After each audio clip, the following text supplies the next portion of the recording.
Assalamu alaikum, barkan ku kasancewa da mu a daidai wannan lokacin. Mun kawo muku application mai matukar muhimmanci a gare ku, wato LikeS na editing ne amma bangaren hoto haka nan. Domin ka ga yadda za ka yi amfani da wannan application, ka biyo mu cikin wannan bidiyo mai tarin albarka. Wannan application zai nuna maka yadda za ka canza background na hoto da sauran makamancin ire-irensu. Sannan za ka iya canza kayanka kala kamar haka. Don uwa, wannan ne farkon zuwan ka, daure kamar subscribe, ka latsa ƙararrawar sanarwa daga lokacin da muka ajiye sabon bidiyo ya isa gare ka. Mun gode, ku biyo mu cikin wannan bidiyo na mai tarin albarka.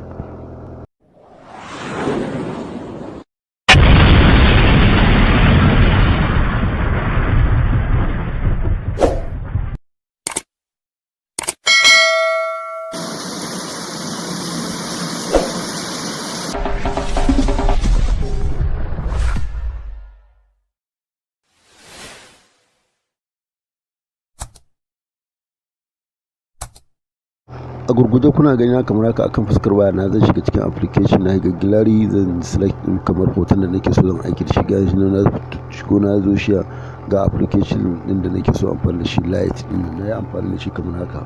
Kaga ga wani dan edit na shiga kamar haka, ana gani to ga wasu abubuwa na irin na dai kan da gefen nasa.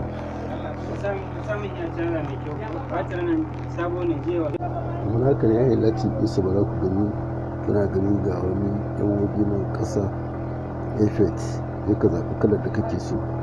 Ka zaɓi kalar da kake so, ka gani ya ɗauki wani misali, ka zaɓi kalar da kake so shi ke misali kamar haka, ka ɗan gyara shi ne.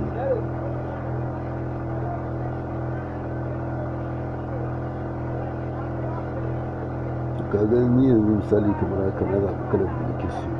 Yanzu ba za ka ga saving ɗinsa, ya ɗan wani aro mai sama, zan taɓa shi already dai tun yanzu dai a zuwa na gama canza kalar kayan da ke jikinta. Kamar dama iya riga da ke so canza kala, to ga shi na misali ɗan aro mai musamman kamar haka. Ka ga na yi saving kamar haka, to ka ga yadda mutum yake da a zahiri, kuma ga shi a yadda yake. An baka da wannan ne farkon zuwan ka da wannan channel ta mu albarka, ka dinga kamar subscribe. Na gode, ɗan kyau ta edit. Na gode, ku sai da mu ma sai da ku a tallafa mana, tallafa